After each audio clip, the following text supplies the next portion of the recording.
Her name is Kristen Meghan, and it's taken her a lot of guts to come here and speak what she has to say. So give her a big hand.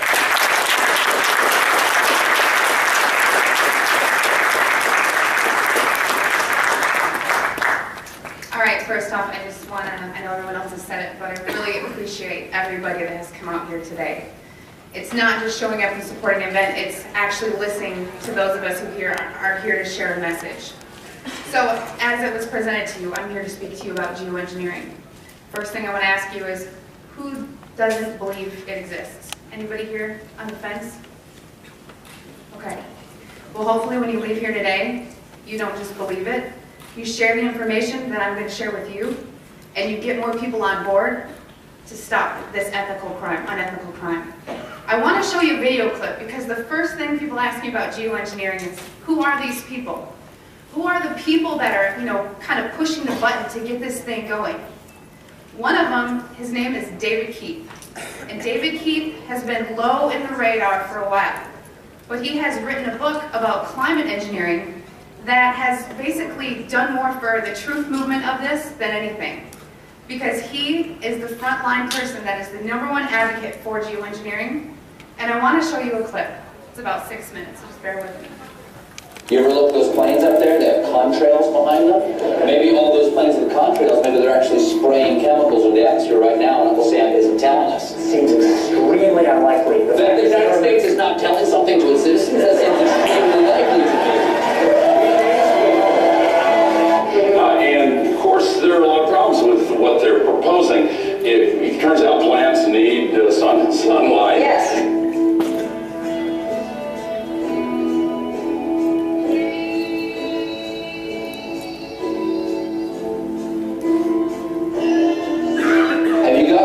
some grief for suggesting this? Sure. I mean, this is like writing a book as the case for leprosy. Well, first of all, let me ask you this question. There's a rumor, I don't know if this is true or not, that some scientists are trying to figure out a way to block the sun to try to slow down global warming.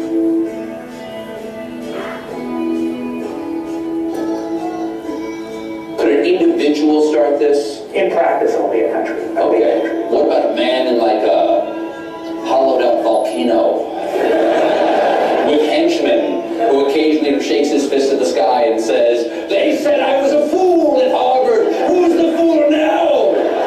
It's All Things Considered from NPR West. I'm Arun Roth. If scientists get the calculations wrong, it could be catastrophic for life on Earth.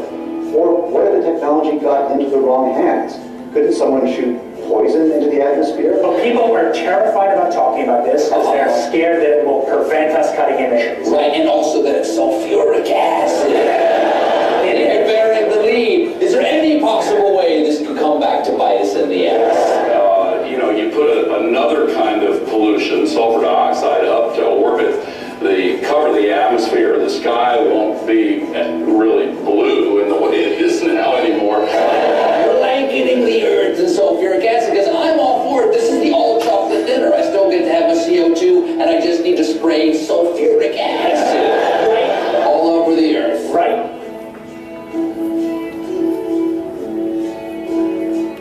But we put 50 million tons of sulfuric acid in the air now as pollution, and it kills 1 billion people a year worldwide. Okay, and that's good or bad? It's terrible. But it'll be better if we put more in. If it kills 1 million people, it's only 1% more, we're just killing 10,000 more people. You can do math. So killing people is not the objective here. Killing people, not the objective. I just wanted to be clear. Because some very mainstream scientists are saying that the climate change situation is so bad that saving life as we know it might require something radical, like shooting chemicals into the stratosphere to reflect sunlight.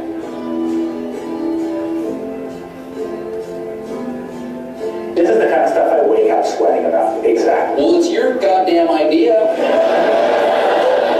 No, it actually turns out to be an old idea. This was known since President Johnson. And the scientific community mostly decided not to talk about it. What happens to the sulfuric acid after it's sprayed? Does it just stay up there? No, it rains down. Okay. But as I said, it rains down. Okay. It's a tiny addition. And you put, say, 20,000 tons of sulfuric acid into the stratosphere every year, and each year you have to put a little more, And this doesn't, in the long run, mean that you can forget about cutting emissions. We will need to rein it in. No, we'll get to it eventually. In the meantime, we're shrouding the earth in sulfuric acid. Is that you could actually spray sulfuric acid in the stratosphere 20 kilometers over our head and use that to stop the planet warming up. And ugly tactics. You could spray something into the atmosphere to spray pollution into the atmosphere to stop it warming. So in the end, pollution saves them all.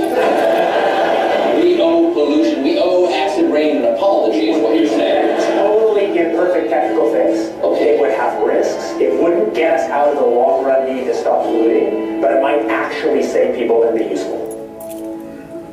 Sky won't be really blue in the way it is now.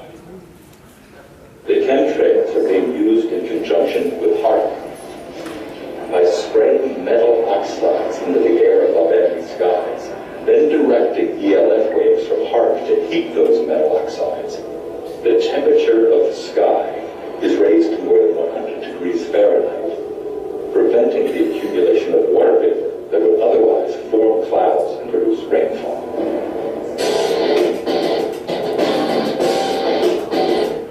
All right. So I wanted you to see that video because I wanted you to have a face for somebody who's actually out there violating the ethics of their job to promote geoengineering. I'm going to talk about geoengineering, but I want to share a story with you. Every time I'm asked to speak, I public speak for a living. I'll go into that, but I don't get nervous to speak to you. What I get nervous about is not getting emotional telling you my story. Because in 2002, shortly after 9/11, like a lot of military veterans, I raised my right hand and I took an oath to the Constitution to hopefully do something meaningful with my life. 19 years old, unsure what I wanted to do. So I enlisted in the U.S. Air Force.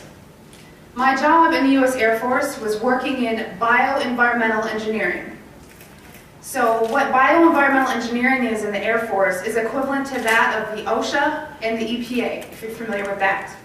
So we were an embedded liaison to make sure that we were tracking all of the aspects and impacts of the military, meaning what is the military doing and how is it impacting the environment, because we were accountable for that. Being government, we did not get any special treatment. We just couldn't be fined being another federal agency. EPA can, but not OSHA. So from the health side, it was knowing what you do in the Air Force. What does your job entail that is hazardous to your health? And I'm going to give you an example. Let's say that you were an aircraft painter. You were a mechanic. My job would go out to make sure I knew everything that you did, what you were exposed to, and how to mitigate and engineer out those hazards. Because we needed to, one, it's your legal right to be working in a safe and healthful work environment.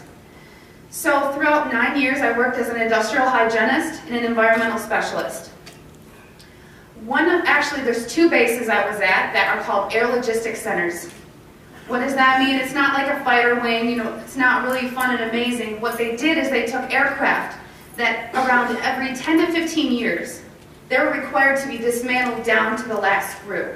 So that meant every single industrial process you can think about, checking the metal integrity, making sure everything's good to go, or sometimes overhauling equipment. Part of my job in tracking the health hazards was to look at any time someone wanted to buy a chemical, any type of chemical. It was ordered through a system, and in that system I had to go in there and say, the country we're in, we're not allowed to use this. We need to substitute it out with something a little less hazardous, while also maintaining the integrity for a technical order, meaning for that process it says you must use, xylene or toluene to do this process. Well, I have to kind of fast forward. I want to say around 2006, I started kind of opening my eyes to how the military wasn't really what I thought it was. And people approached me knowing what I did for a living and said, have you ever heard of chemtrails? Well, I hadn't. And that sparked my interest. So I went online and I looked at chemtrails. I saw a lot of, debunking, a lot of sites that were just kind of calling it a conspiracy theory. And I thought, well, geez, this is what I do for a living. Preventive health, making sure that people are not getting sick, especially in the workplace, and by things that we're doing that can affect, human health and the environment. To summarize it, in an attempt to debunk this conspiracy theory as I thought it was, I didn't debunk it. It literally changed my life.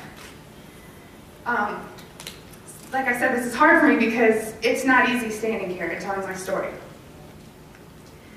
One day I was going through that computer system, which if you want to look it up, it's called an Air Force Form 3952. It is the approval of hazardous materials. I was finding tons and tons of large quantities of aluminum, barium, strontium in the forms of oxides and sulfates. And of course I knew that there's industrial processes you may not have heard of, but it's bead blasting, pneumatic sanding, shot peening. There is certain medias that's similar to that is used. However, I had already accounted for that. I would sit and look at this computer system and say, this shop wants to order this paint.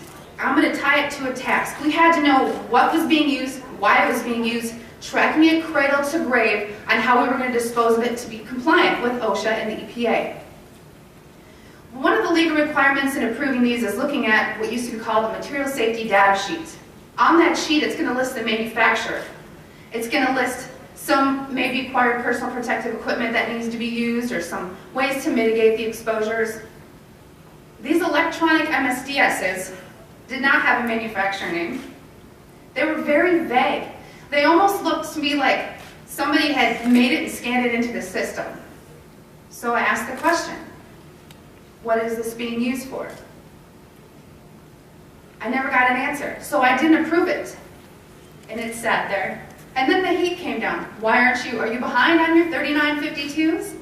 Only a select few of us did that. So I started asking questions. And at that point, my demonization began. You know, I made my rank. I was decorated. I was a non-commissioned officer of the quarter. I won lots of awards. I had no reason for anyone to attempt to demonize me. So then I get moved over to the other Air Logistics Center. There's only two in the Air Force, which is in Warner Robins, Georgia. This kind of carried with me. And I thought, you know what? Should I revisit this? Is it worth it? Did I hit something? Maybe it's need to know. I started finding the same things at Robins Air Force Base. I was now doing some more investigation work. Part of what I did was to use a high volume air sampler to air sample up to, I'd say, a football field in about 10 minutes. I also conducted soil sampling because I thought, you know, if this is real and they are spraying this, it's going to get to the ground.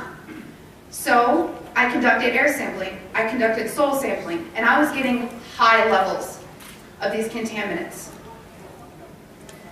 When I started asking the question again under a new commander, I never in my life thought I would have somebody look me in the face and tell me, I am questioning you.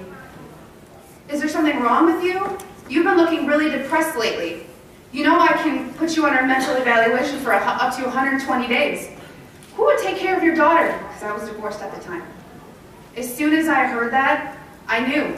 It validated everything I ever thought. And I thought, I've spent 9 years of my life trying to protect human health, and here we are, violating law after law after law. Just sitting here, instead of protecting the people, we are poisoning the people. And I've never got up so much courage from that fear of being thrown in a cage, because when you're in the military, folks, you're a number. You are a number, and every aspect of your life is controlled. I was so lucky that my enlistment was coming up and I was supposed to re-enlist. I ran and did not look back. And I have been blowing the whistle and shouting ever since. And I left October 26th,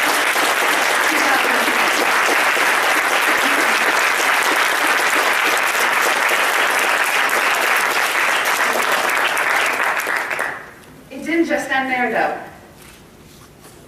You got to remember, there's a whole career field of people that work in bioenvironmental engineering. A lot of those people were told, do not talk to me. Do not talk to her. Do not email her. They were given no contact orders. Because my biggest thing was, if I'm just so, dishonest, don't you think somebody would come out and say, she was never in the military or something negative to discredit me? They've ignored me, but they tried to silence me. Every time I fly, I am pulled into a secret room. I literally am tagged in the system for the TSA. It is difficult. As an industrial hygienist, I do very well for myself, but it has been so difficult after leaving the federal government to maintain employment. Nowadays, everyone runs background checks on you, and the first thing they look at is, wow, here's a whistleblower. And you ask yourself, if this is true and we are spraying the people, where are the pilots? Where are the people? I don't know if you pay attention, but look at Snowden. Look at Manning. People don't come forward because these supposed Whistleblower Act protections that you have are not enforced, they're not supported, and they really don't exist. But what I want you to take from this is to understand that I am being completely honest with you, and that geoengineering is occurring, it's been occurring, it is not new, and your tax dollars are funding this. I 100% know that the U.S. Air Force was involved, and it kind of, I think back to all these things that I never had noticed. If you don't know what to look for, you can't look for something.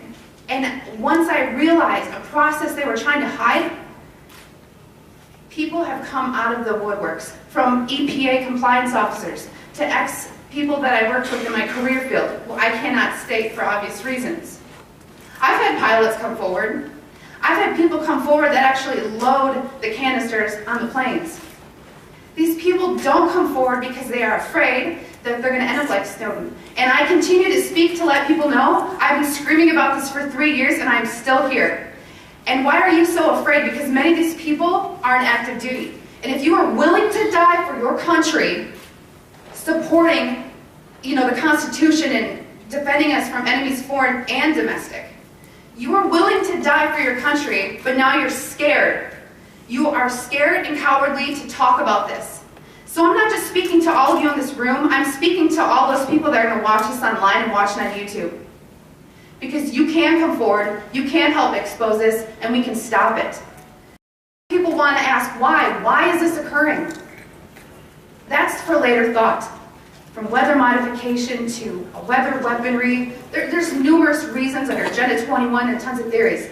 But my job as an industrial hygienist is to make sure that I comply with the laws and enforce them.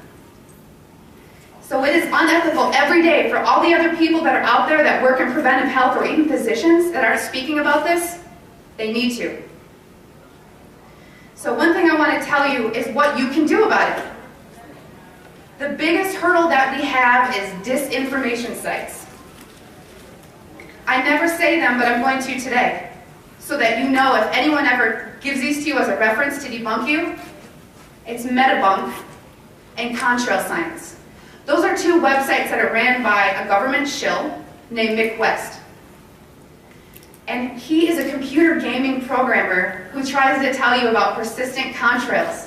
So somebody who isn't even credentialed in chemistry or physics or ecology, none of that, is trying to tell you that you're crazy. Okay? So also on social media, don't just hit the share button. There are links. You have to understand that I have met people who used to be purposeful disinformation trolls, as we call them. These people are paid to pretend that they're you, to get you on board to believe a website or an article, just so that you look so vulnerable. And then later it will be deemed non-credible, and then you look non-credible. So please vet, research. And if you have something to write with, I want you to take down my email. It is Kristen, Kristen, Meghan, Meghan, @gmail.com. So I just want everyone to know and understand that of all things, of all the freedoms that we are losing, geoengineering is the #1 issue that we are facing. Because you can have guns and money, you can have everything. If you don't have food and water, and you are dying of respiratory or neurological illnesses, what does it matter? So you've heard about vaccines, and you'll hear, about smart meters, and you'll hear about other issues like fracking. These are all systemic effects. We are getting overexposed to toxins. People will tell you fluoride's in the water, but it's not a lot. It is a lot, because you're getting it everywhere in your food. Water that you drink, everything is washed with that water. and you're getting your vaccines. All this, it's a coupled systemic effect, and our bodies cannot metabolize these toxins. So I just want to thank you for taking the time to listen to my story, and I will continue to shout from the rooftops. I don't care how many jobs I lose. I don't care how many friends or family I lose. Because I took an oath. And in 9 years, I was not able to honor that oath. But I am today.